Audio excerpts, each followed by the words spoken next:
Kelurahan Penyingkiran di bawah kepemimpinan Maman Permana membuat terobosan dalam menindaklanjuti berkaitan Satgas Tasik-Resik dengan mendatangkan tim ahli berkaitan ternak maggot. Maggot merupakan larva dari lalat atau Black Soldier Fly atau BSF. Maggot memiliki kandungan nutrisi yang tinggi, baik protein, asam amino, asam lemak, serta mineral. Dan ini sangat berpotensi sebagai alternatif pakan ternak unggas. Tidak menutup kemungkinan bisa dimanfaatkan sebagai penyusun pakan konsentrat pada ternak ruminansia. Manfaat lainnya dari maggot yaitu dapat mereduksi bau atau polusi. Sehingga dengan adanya maggot, sampah organik baunya akan berkurang, bahkan sampai tidak tercium. Kita harus bikin dua pola.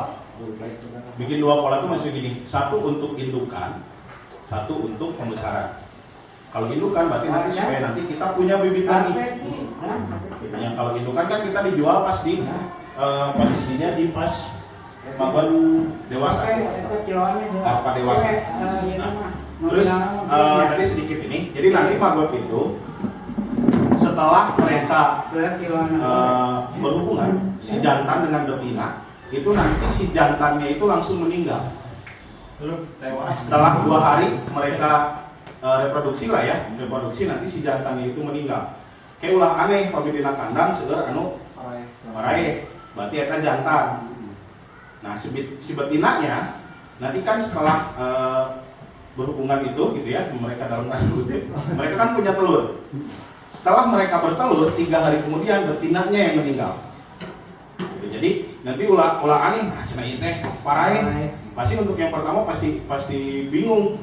Nah, cenah leureut teh parae padahal kan dikasih makan dan lain-lain. Nah, karena gitu kondisinya si jantan itu nanti setelah mereka itunya berhubungan gitu ya, dalam artian itu mereka langsung meninggal setelah 2 hari. Kalau yang betina setelah bertelur mereka tewas. Pemasaran dan harga maggot. Nah, fungsi maggot selain untuk keuntungan atau dijual, ada nggak keuntungan untuk pengurai sampah, Pak? Mengurangi sampah. Oh ya. Ada nggak, Pak? Ada. Ya. Ini Kan kebetulan kita kan lagi booming Satgas Tasik-Resik, Pak ya. Gini. Pertama, kalau dilihat ada pengurangan, harus sebelum kita dikasih pakan itu ditimbang dulu, diketahuan. Nah, ketahuan berapa kilo yang kita serap sampah. Nah, baru dikasih, nanti hasilnya tidak ada residu kalau maggot. Semua dimanfaatkan, jadi nol sampah ke TPA. Maksudnya seperti itu. Kalau maggot. Nah, jadi maggot ini sebenarnya kenapa sekarang jadi booming? Itu karena memang kan sampah di kita itu 60% sampah organik. Nah, sedangkan dengan sekarang ada beberapa program dengan konsep contohnya bank sampah. Kalau bank sampah kan kita hanya menangani yang 40% yaitu sampah organik. Nah, sampah organiknya itu bisa diuraikan dengan maggot.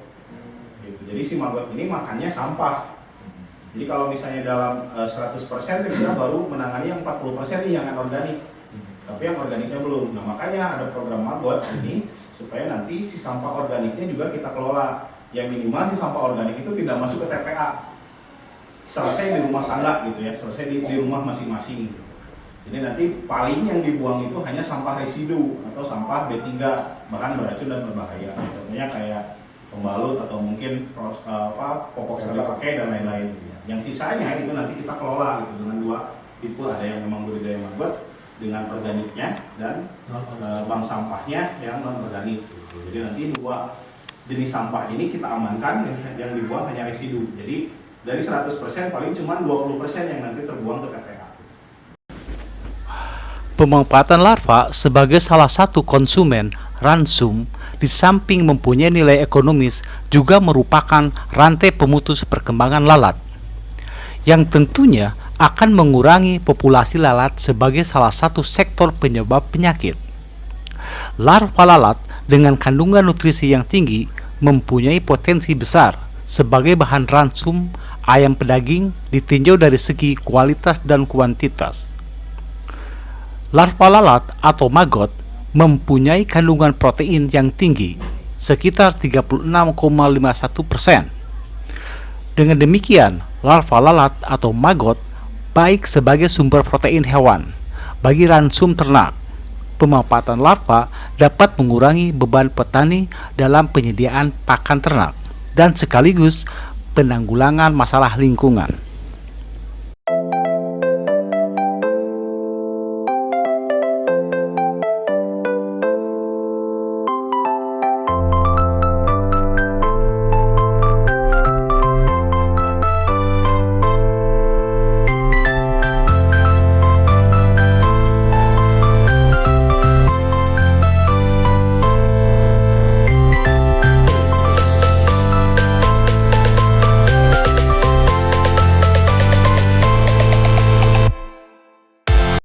Bina seminggu kayak tahap-tahap nama. Nah, ya sebenarnya prekupa lah, prekupa terus jantan pupa, tina pupa jantan laler. Proses nama sekitar 2 minggu tina prekupa. Prekupa, kupa, dan lalar. Oh, nah jantan lalat, terus masa hidup lalatnya sekitar 1 minggu sampai 2 minggu. Nah, setelah bertelur mereka mati. Betina. Yang bertelurnya ya mau jantan mau betina kita tidak tahu. Cuma yang setelah bertelur mereka mati. Ini bangkainya sampai sebaskom. Nah, terus di situ ada tempat pemancingannya, media pemancingan supaya lalat bertelur tidak di mana saja. Nah, ini tempat bertelurnya kayu-kayu itu ada celah ini apa namanya paku payung lah. Medianya usahakan yang wanginya agak menyengat atau bau hasem atau ulah bau bangke. Tapi bau hasem lah gitu. Ayo di bawahnya nampak Mana? nu di baskom. Oh, eta media pemancingan anak bisa hasil fermentasi, bisa nanas yang kupasan itu banyak. Itu kan wangi lah gitu. Nah, disimpan di media pemancingan. Nah, kalau saya ini sekitar panen telurnya itu 2 hari sekali. 2 hari sekali panen telur gitu. Nah, masa waktu panennya bisa pagi-pagi sebelum matahari bersinar lah gitu. Soalnya kalau sudah ada sinar aktif. Silatin aktif, sayang kalau pada kabur gitu, makanya kita menggunakan inilah. Jantan kena sinaran. Kena kasinaran supaya aktif dan bertelur. Pak, penambahan pemancingan itu dilakukan berapa minggu sekali, Pak? Kita mengganti pemancingan paling lama 2 minggu. Oh, diganti Paling apa lama ditambah, 2 Pak? minggu. Diganti. Diganti. Karena seperti sekarang itu udah banyak yang mati di dalamnya itu. Terus ada juga yang bertelur menetas. Nanti ada di sana. Berarti diganti 2 minggu sekali, Pak ya? Sekali. Sampah itu Ya. ya. Kecuali ininya penuh, lalatnya kan banyak ke situ. Iya. Nah, itu media juga nanti jadi kering dan sifat wanginya berkurang. Jadi diusahakan yang Segar. wangi lah, segar gitu. Biar si lalat tidak bertelur ke mana-mana gitu. Segar untuk lalat, bau untuk manusia ya, Pak ya? Udah menetas, udah tinggal cangkang. Nah, ini tahan. Ini sudah menetas. Nah, ini di sini penetasan telur itu sekitar 1 minggu. 1 minggu. Ini ya kurang lebih 5 graman, rata-rata 5 gram.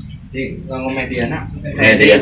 Medianya kalau saya pakai ampas tahu sama roti yang digiling atau yang tidak digiling juga bisa itu. Pakai ampas tahu, roti, susu, kebetulan ada susu kalau saya mah. Dan di sini tahapan kedua berapa lama, Pak? Di sini selama 7 hari. 7 hari. Nah, seperti ini udah remah ini. Ini udah siapin lah ke biopon pembesaran. Selama 7 hari. Nah, di sini kurang lebihnya 7 sampai 10 hari lah. Sampai buyar ininya. Ini tahap ketiga Pak ya? Ya, tahap ketiga sekitar di sini 2 minggu. 2 minggu. Rata-rata 2 minggu. Kecuali pakannya yang kayak limbah resto itu bisa bagus. Dan juga saya pakai roti, ampas tahu, susu. Alhamdulillah. Tahap ketiga ini dalam proses apa Pak? Dalam tahap proses pembesaran Pembesaran. sampai siap panen. Di sini kurang lebihnya 2 minggu. 2 minggu Pak ya? Jadi proses dari telur sampai panen itu 21 hari kurang lebihnya. Pengaruh faktor pakan juga mempengaruhi cepat atau lambatnya pertumbuhan maggot. Nah ini udah siap ukuran panen. Maggot Ya. dewasa. Ya. Ukuran siap panen ya.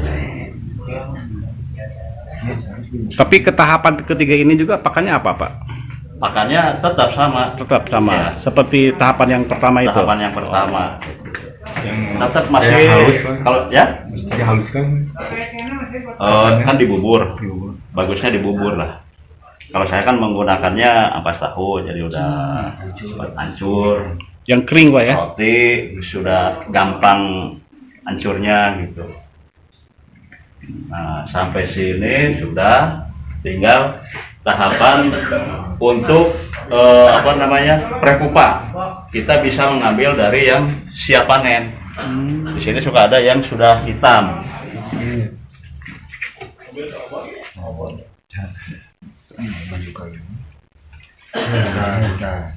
Biasanya ada yang udah hitam. Nah itu. Nah itu ini namanya prepupa. Ini langsung bisa dipindahkan Pak ya? Iya, ini tinggal ngambil aja, diambilin. Kalaupun ada tempat untuk yang otomatisnya seperti yang di dalam itu ada, menyingkir, mencari tempat yang kering. Itu namanya prepupa. Nah, setelah prepupa baru jadi pupa. Nanti tahap prepupanya di sana di kandang, bisa langsung di kandang. Jadi di sini bisa tahap pengambilan prepupanya. Sambil panen, sambil dipilih yang prepupa untuk calon indukan. Nah kalau ini apa nih Pak? Dua, Kalau yang ini? sama. Oh, sama, Pak, ya? Ini tadi dari media pemancingan. Kan sayang ada yang bertelur. Jadi kita manfaatkan juga di sini. Tinggal dikasih makan aja. Ayo mah dihijikan sana ieu na. Sayang laweurna. Terus mati lah. Campur dengan pinakeun we jadi. Kasih makan udah masih keneh aya nu kecil gitu kan.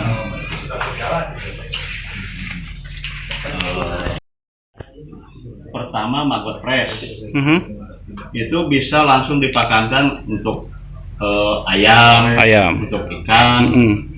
Nah, kalau kita melimpah hasil panennya, kita bisa dikeringkan dengan cara di oven atau di sangrai. Dan untuk sementara saya di sini belum sampai ke tahap itu. Ya. Karena saya langsung ke ada yang langganan peternak ayam jeper. Itu sudah rutin. Kalau tidak ya kita pakai untuk pakan ikan. Terus bentuk maggot yang siap jual itu yang seperti apa Pak? Yang gimana? Yang itu? Yang ini? Oh. Ini yang siap untuk dijual Pak ya? Ya, ini. Oh. Siap dijual. Sudah siap jual ini. Ini kurang lebihnya 14 hari. Pak, terus Pak. Nih Pak Iwan, faktor yang signifikan masyarakat tidak buang sampah itu faktor memang karena tong sampah tidak ada, kurang, atau memang belum kesadaran? Banyak hal, banyak faktor, banyak variabel. Pertama dari sisi wadah bisa. Contoh tahun baru kemarin, sampahnya di Hajet. Sakitu ada tong sampah di mana? Bisa. Cuma kan bubut mahalnya, namun beli mah simpel. Yang paling simpel mah ampas tahu. Walaupun beli kan cuma 500 per kilo. Ya bami aya di RH anu geus dibubur kan tinggal campur gitu. Terus dibubur mah.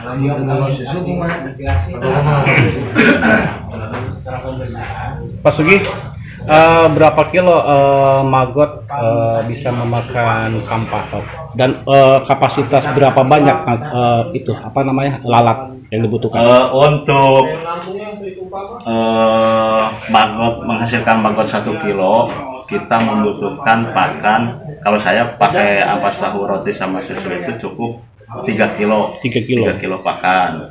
Kalau untuk pakai pakan organik sampah sayuran buah-buahan itu 5 kiloan, rata-rata 5 kilo. Untuk berapa maggot? Untuk menghasilkan maggot 1 kilo. Berarti pengurangan sampah akan terurai Pak ya? Insya Allah terurai, sudah teruji lah. Siap. Hanya dianjurkan sambil ternak maggot. Nanti kan kasgotnya berguna untuk pupuk. Ya. Nah ini untuk kasgotnya, Kasgot. yang sudah kering. Tanaman. Iya, tanaman tanaman. Itu kasgot namanya Pak? Kasgot bekas maggot. Oh, kasgot bekas Iya. maggot. Oh, ini kasgot pupuk ya? Iya, pupuk. Jadi yang seperti yang ini nih. Nah, ini sudah kasgot. Sudah remah. Ini tinggal diayak, saring pakai ayakan itu. Ini namanya kasgot. Ini bisa untuk tanaman, tanaman sayuran, tanaman keras. Bagus, bisa dicek lah.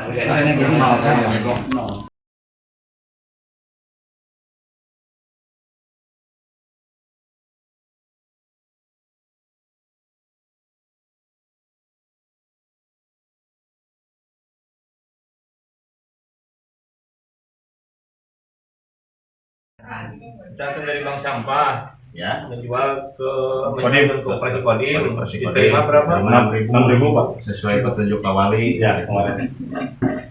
Nah, nanti di Kodim mau dipakai diolah, dikeringkan, mau langsung dipakan ke ternak. Sudah komitmen ya. Komitmen lah Pak Wali dengan Pak Dandim. Ya, kebetulan nanti di Kodim juga saya yang mengelola maggotnya. Jadi untuk harga ada fix katanya 6.000 per kilo. Pak Sugi, ini mungkin ada rekan-rekan bertanya tapi segan bertanya. Ya, Untuk modal awal ternak maggot itu berapa? Terus apa aja yang diperlukan? yang pertama kita butuh ini dulu. Teman-temannya suruh buat Plastik. biar Untuk tahu telur gitu ya. biar tahu Baki harganya untuk- berapa yang dibutuhkan. Kita rinci aja. Aha.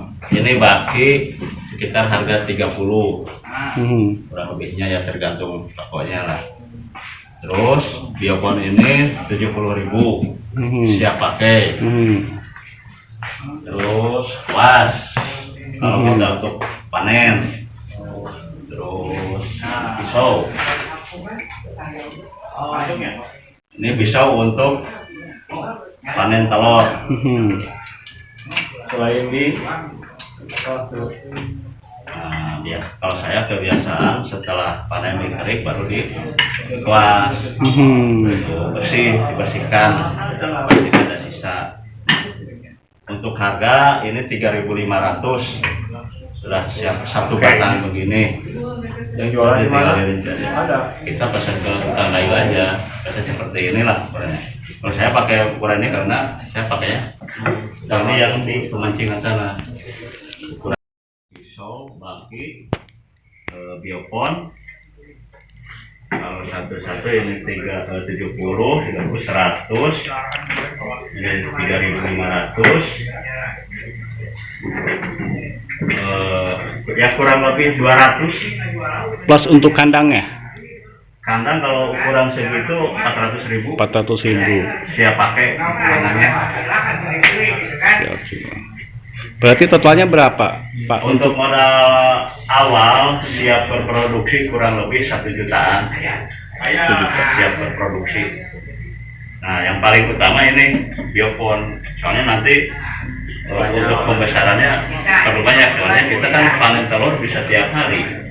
Yang keteter nanti biopon. Iya. Biopon sama tempat bagi. Terus ada pertanyaan dalam hatinya, untuk pengembalian modal 1 juta itu berapa lama, Pak? Untuk kembali modal? Kita hitung aja dari siklusnya proses. Dari panen telur, penetasan telur itu sekitar 1 minggu. Pindah ke sini sekitar 2 minggu sampai panen. Itu siklus cuma sama berpupa, jadi pupa terus jadi lalat bertelur, kurang lebih berarti 1,5 bulan Kembali modal? Belum kembali Oh, modal, belum maksudnya kembali. panen. Oh, panen. Kalau masa kembali modal udah Tergantung banyaknya, Pak ya, hasil. daripada telur dan maksudnya 3 bulan udah kembali modal lah, Pak ya? insya Allah. Ya. Karena kan perputaran cukup cepat dan kita ternak maggot tidak tergantung kepada pihak lain, misalkan seperti lele. Kita kan tidak bisa pembenihan. Ada khusus yang pembenihan, ada khusus pembesaran. Kalau ternak maggot dari benih sampai panen kita bisa sendiri. Ya, dari ruangan ini aja 1 siklus terus berputar gitu. Berarti cuma 1 kali, Pak ya, modalnya, Pak ya? Kali. Indonesia Merdeka Sampah. Yeah!